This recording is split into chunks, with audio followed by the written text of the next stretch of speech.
ya.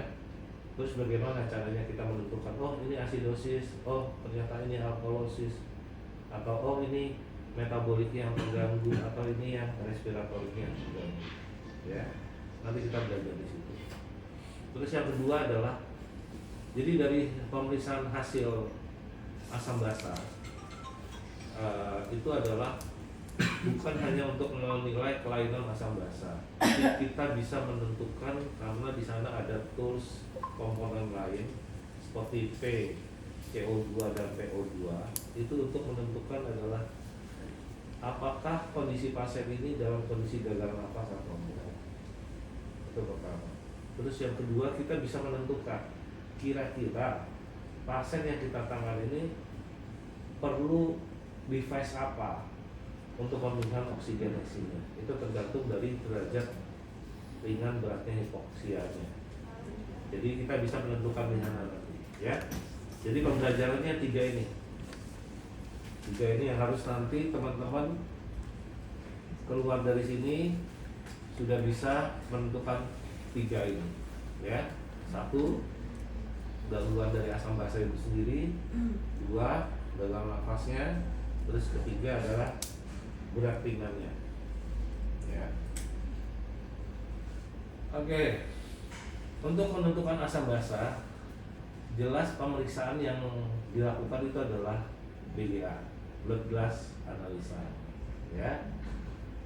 Di sana komponennya ada pH, ada PO2, ada PCO2, HCO3-, dan base excess. Tapi base excess di emergency kita nggak kita bahas, ya, karena itu apa istilahnya ya, bukan tidak terlalu penting, enggak penting, tapi untuk hubungannya dengan emergency hampir nggak ada, ya. Terus yang kedua, pengambilan darah harusnya arteri. Pertanyaannya, apakah boleh vena? Boleh. Pengambilan apabila vena, tapi harus ada memenuhi kriteria khusus. Jadi dia ada kriterianya untuk membaca BGA yang diambil dari darah vena. Ya, daripada seperti itu meribetkan bagi kita klinisi, maka sebaiknya kita putuskan aja dalam konteks ini adalah harus darah arteri. Karena kalau kita bicara nanti ada vena, nanti ada rentetannya lagi, itu tak membingungkan, ya. Tapi secara teorinya, apakah boleh membaca BGA di darah vena? Boleh. Paham ya? Oke. Terus yang kedua, jelas kita sebagai untuk monitoring dan untuk mengevaluasi untuk resusitasi. Kenapa sebagai monitoring dan evaluasi resusitasi? Karena BGA ini dianggap satu cost yang murah, terus kemudian pemeriksaannya pun cepat dan hasilnya sangat signifikan. Jadi hubungan korelasi untuk survivalnya sangat baik, ya. Nah, inilah indikasi. Pertanyaannya, kapan sih kita harus melakukan BGA? Ya, BGA itu blood gas analisa.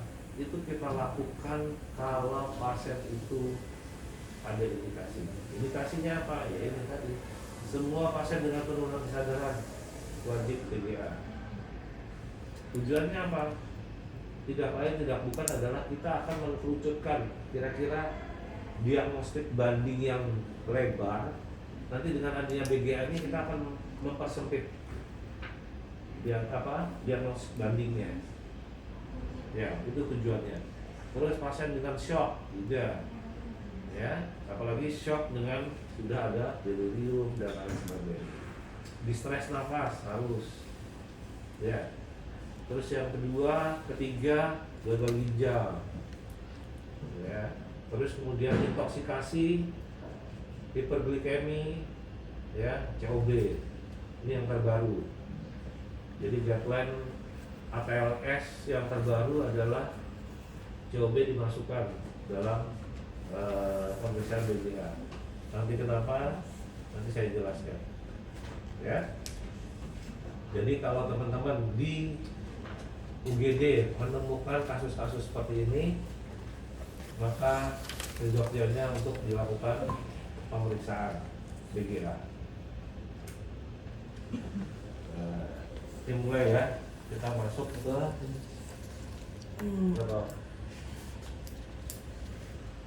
ke langkah interpretasi dari BGA. Jadi ada step-stepnya untuk kita membaca suatu BGA, ya. Sama kayak EKG. EKG itu juga ada langkah step-stepnya. Tapi kalau nanti kalian sudah sudah expert, step-step ini boleh kamu langkah pindah-pindah. Tapi selama masih belum familiar, maka step-stepnya harus dijalankan biar nggak ada istilahnya miss-nya, ya. Oke.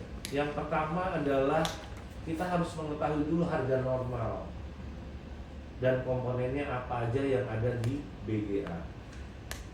Komponennya sudah ini aja, ya. pH, PCO2, PO2, HCO3 min, ini HCO3 min ya. Terus kemudian FiO2. Ya. Ini harus dihafal. Seneng nggak seneng, wis hafalan wis. Ya, nggak perlu KPN. Taruh di meja ya, karena ini sudah mutlak dipakai. pH normal 7,35 sampai 7,45. PCO2 normal 35 sampai 40. O2 normalnya 85 sampai 100. HCO3 min normalnya adalah 22 sampai 26 dan FiO2 itu adalah 20%. Maksudnya apa? Harga normal yang tertera di sini dan di pemeriksaan hasil laboratorium BGA itu adalah FiO2 21%. Artinya apa? Nilai rujukan yang ada di hasil laborat itu adalah hasil oksigenasi atmosfer kita 21%. Ya, jadi kalau kita tanpa oksigen, cuma hanya menggunakan oksigen atmosfer, kita diambil darah arterinya, maka kalau dia normal keluarnya seperti ini. Nah, ya. Kepentingannya apa? FiO2 ini penting karena semakin FiO2 kita naikkan, maka akan merubah semua nilai ini. Khususnya adalah yang terlihat jelas ada di PO2-nya. Ini bisa sampai 300, 400, bisa sampai 500. Ya. Jangan sampai ya nanti menemukan PO2 400 langsung bilang, oh ini intoksikasi oksigen. Ya nggak boleh, ya. Itu berarti kita nggak tahu teorinya seperti apa, ya. Dan ini yang akan membantu kita untuk menentukan apakah device oksigen yang kita berikan atau yang belum kita berikan memerlukan device oksigen atau memerlukan device oksigen yang lebih advance lagi. Di sini nanti kita belajar. Itu nanti di belakang, ya. Oke. Sampai di sini ada yang mau ditanyakan? Sebetulnya gampang, tapi kalau kalian step-step ini bingung, maka akan kacau semua. Makanya pelan-pelan aja, ya. Paham untuk slide ini? Oke, lanjut ya. Kita mengetahui harga normal. Itu step yang pertama. Step yang kedua adalah kita harus menentukan apakah dia asidosis atau alkalosis. Dari mana komponen yang kita lihat untuk step kedua? Cuma satu, pH. Lihat aja pH-nya dia. Tadi pH normalnya adalah 7,35 sampai 7,45. Semakin tinggi pH-nya, maka dia akan semakin alkalosis. Tinggal baca aja itu. Nah, semakin rendah pH-nya, maka dia akan semakin asidosis.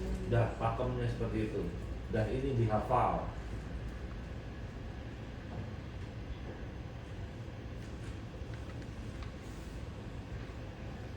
Jelas sampai sini? Gampang ya.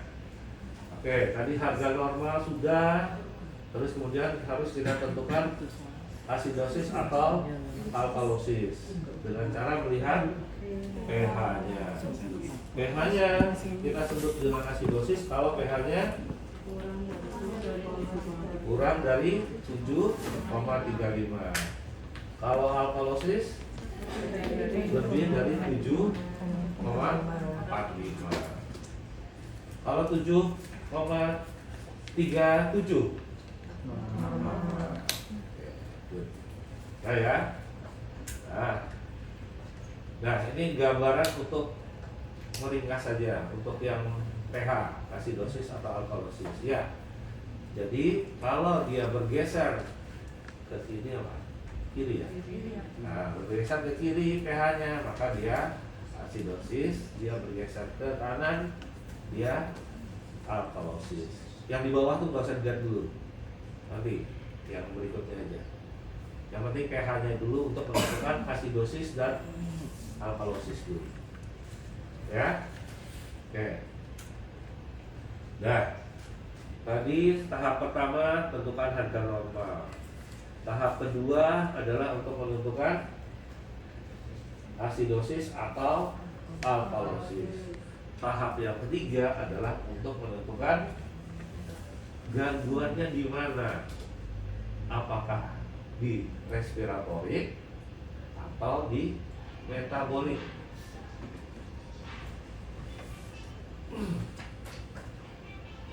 Ya. Kalau metabolik, tools yang kita lihat, komponen yang kita lihat itu adalah HCO3-nya dan ipakemnya dihafal. Kalau untuk respiratory, itu yang kita lihat adalah PaCO2-nya. Itu komponennya.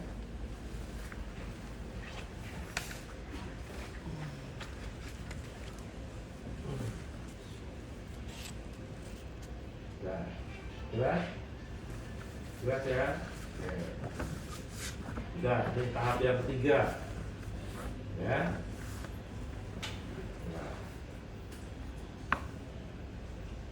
Oke, dari ketiga tahap ini, ya, kita sudah bisa menentukan apakah hasil dari BGS tersebut. Dari pertama kan tadi kita sudah untuk menentukan harga normalnya, ya. Terus yang kedua kita menentukan asam basanya, ya. Terus yang ketiga kita menentukan apakah gangguannya metabolik atau respiratory. Ya, ini ada contoh. Ya, pH-nya 7,26, PCO2-nya 32, HCO3-nya 18. Ya, ini adalah harga normal. Ini tetap saya cantumkan biar kalian nggak bingung. Ya, ini harga normal. Ini asidosis, ini alkalosis. Ya. Ini apa tujuannya? Ini adalah untuk mempermudah saja. Kalau kalian masih baru. Tapi kalau sudah paham, ya sudah usah pakai gini-ginian. Ya. Oke. Komponennya 3 ini aja dulu yang kita lihat. Ya. pH-nya 7,26. Berarti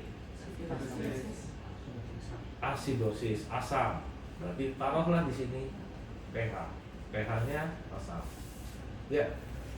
Terus kemudian PCO2 32. Normalnya segini.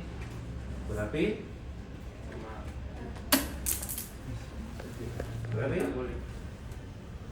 arahnya kemana dulu? Ke alkalosis. Ya, basah kan? Paham nggak? Paham ya? Jadi kita jangan berpikir yang lain dulu, jangan jauh-jauh dulu.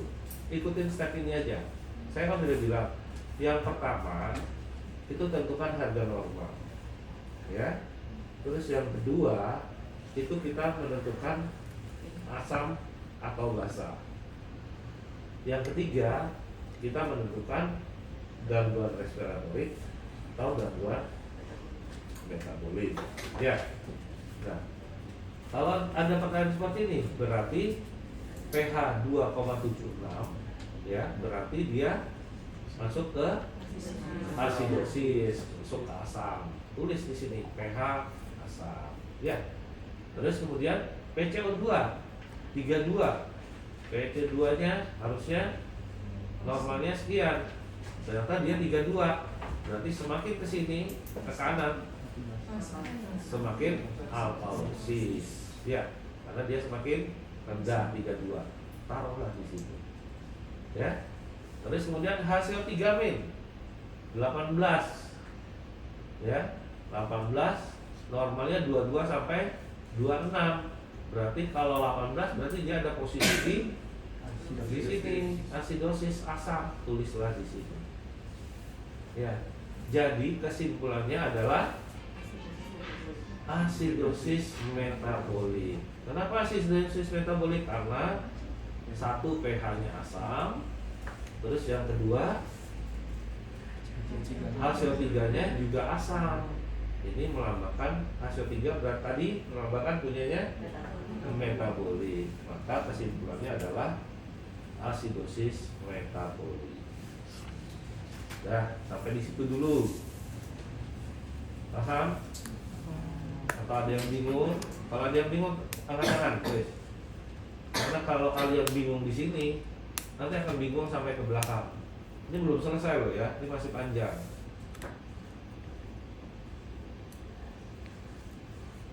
Paham? Ada yang tanya? Dah. Oke, lanjut ya. Dah. Ini yang namanya kalau istilah kita, kalau secara teori, kalau apa?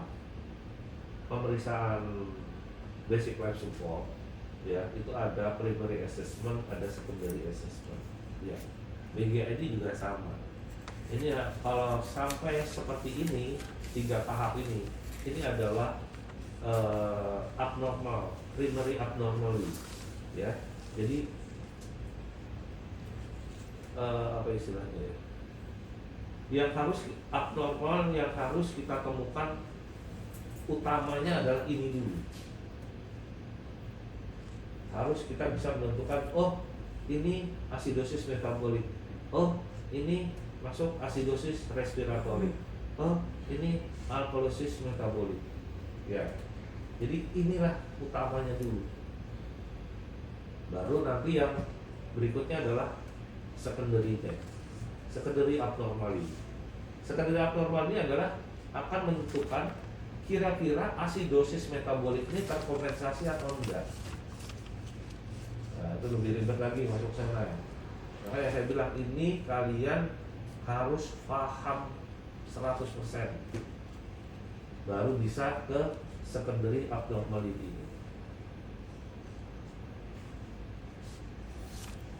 Aneh, ya, oke ya, bisa dilanjut, nah, ya, oke. Nah, ini contoh satu lagi. pH-nya 7,26. Berarti asidosis. Taruh dia di asam.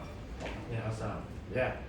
PCO2-nya 55. Berarti arahnya kemana? Nah, itu memang dibalik ya. PCO2 karena semakin tinggi PCO2-nya maka dia akan semakin asidosis. Semakin rendah dia akan semakin alkalosis. Ya, jadi bukan salah ketik ya, memang seperti itu. Terus kemudian HCO3-nya 26. Ya, ya sudah, kalau 26 ringsnya kan 22 sampai 26. Sama aja di normal. Tapi kesimpulannya adalah asidosis respiratory. Tuh. Ya, gampang kan? Ya, gampang. Ya. Nah, kalian memahami dengan ini gampang, ya. Oke, sampai di sini, oke? Oke, ya. Nah, ini yang agak ribet, ya. Tapi gak usah dibuat ribet ini, ya. Jadi gini, tadi kan saya sudah bilang bahwa pembelajaran pertama tadi adalah kita harus bisa menentukan asam basa dan penyebabnya. Intinya itu kan, resultnya adalah kita kepingin tahu kira-kira asam atau basa ini penyakitnya itu apa kira-kira. Ya kan gitu. Bukan ininya, bukan alkalosisnya apa segala yang result akhirnya. Result akhirnya adalah kira-kira diagnostik banding kita itu apa. Ya. Kalau kita mau mentelaah lagi, mengikuti teori-teori yang mereka